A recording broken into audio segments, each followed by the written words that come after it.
In my case, it hasn't been too difficult overall. Like the health issues and the bureaucracy stuff was probably the most complex part about the adjustment. I think it helped that I lived like in a trailer park as a toddler, and then I later grew up in a very wealthy, mostly white area in Florida. So like I learned how to adapt quickly to like contrasting environments. So like as long as I have a Conchita and a cat near me, I'm fine. Um, Also, just the hurricanes in Florida. You just have to have like a prepper mindset when you grow up in Florida, so that helped a lot. You just adapt and move with the changes. But I would say like it just feels like I was in a coma for 28 years. It's a bit surreal. I don't miss a lot of things from the US because ah, my friends, sorry, cat scratched me. My friends moved out of the state years ago, and my family is all over the US. They're all legal citizens or permanent residents, so they can come if they want to visit me here in Mexico. Um, but yeah, I would say like what I miss the most, Chinese restaurants. There are Chinese restaurants where I live nearby, but they're not as good as my favorite Chinese restaurant that I ate at for like 28 years. Um, I do miss my cars for emergencies. And the Everglades. There's no other place in the world like the Everglades. I miss it a lot. I don't like what's happening with the detention center thing that they put up there, the abomination, I call it. I don't like to use alliteration for bad things, but I miss that. I used to like hang out with alligators, do swamp walks. So, um, yeah, that's probably the hardest part. Um, or like not so hard part, but the hardest part was the waiting for the judicial elections to pass because it delayed our ability to update and obtain our important documents right away. But in hindsight, it gave us a lot of time to just adjust without rushing.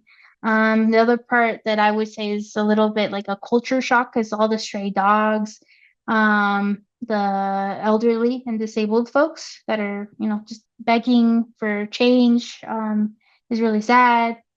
The loud fireworks. Oh my gosh. If you go to a village or even a town, like a small city, they fireworks for someone dying, fireworks for a Santos, fireworks for whatever. And if you have sensory issues like me, it's not not good. But you just adapt, I guess. Dealing with the tinacos and the security in some stores, like they scan your irises in some stores, is kind of weird at first, but now it doesn't bother me. And also my Spanish is improving because people here are very patient and kind with me. But yeah, ultimately, it doesn't feel like I started over. It feels like I was finally allowed to live and breathe without fear.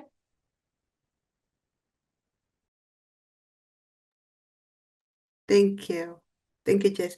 Um, okay, so for me, uh, when I was getting ready to come back to Mexico, I was very worried about finding a job. I was very worried about safety because everything I knew were the bad news that were, that I saw on TV.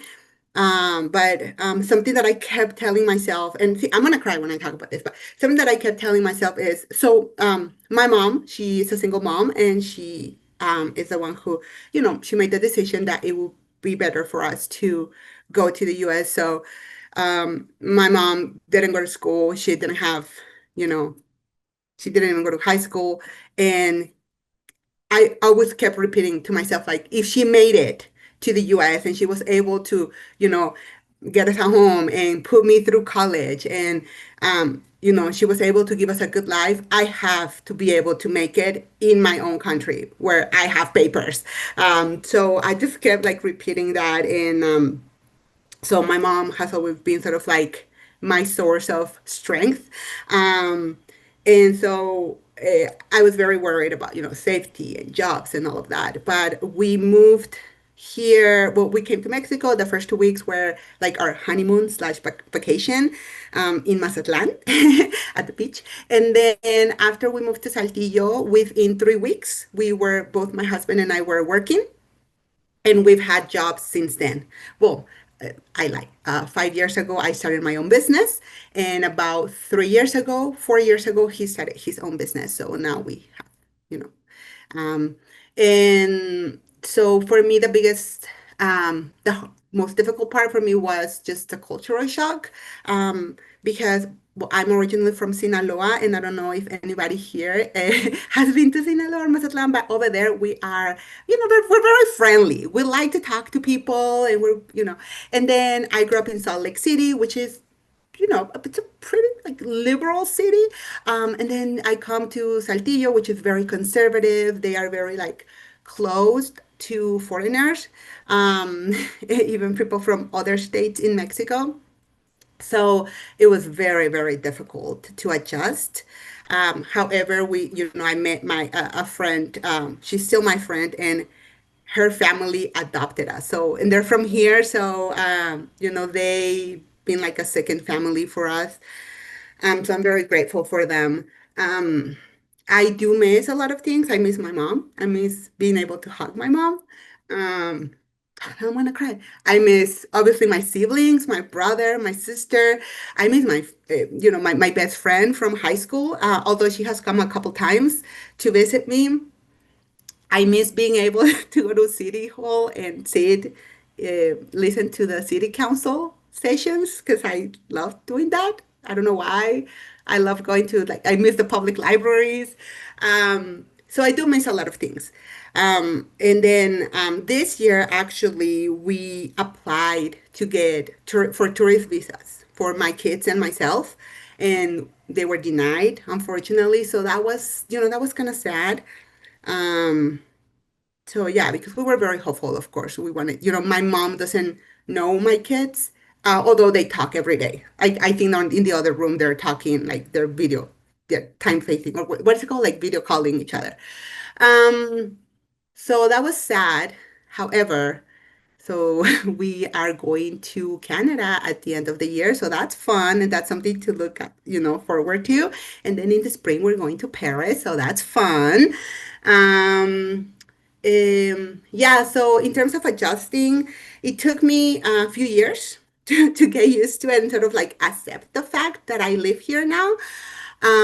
Definitely therapy was big for me. Thank goodness for my therapist. She helped me through a lot.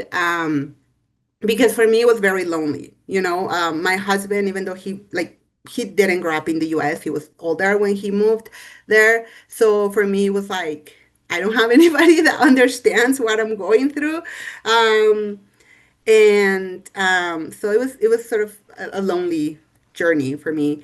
But I started after a few years, after I started working on my business, doing what I love, um, and I started getting involved in my community. So I joined a business owners association. I joined the Observatorio de Participación Política de las Mujeres here. So I joined like different things in my community, and that made me feel a lot closer to where I live, and it made me sort of like fall in love again with my country. So I keep involved in a lot of like organizations here because we also have a lot of work to do.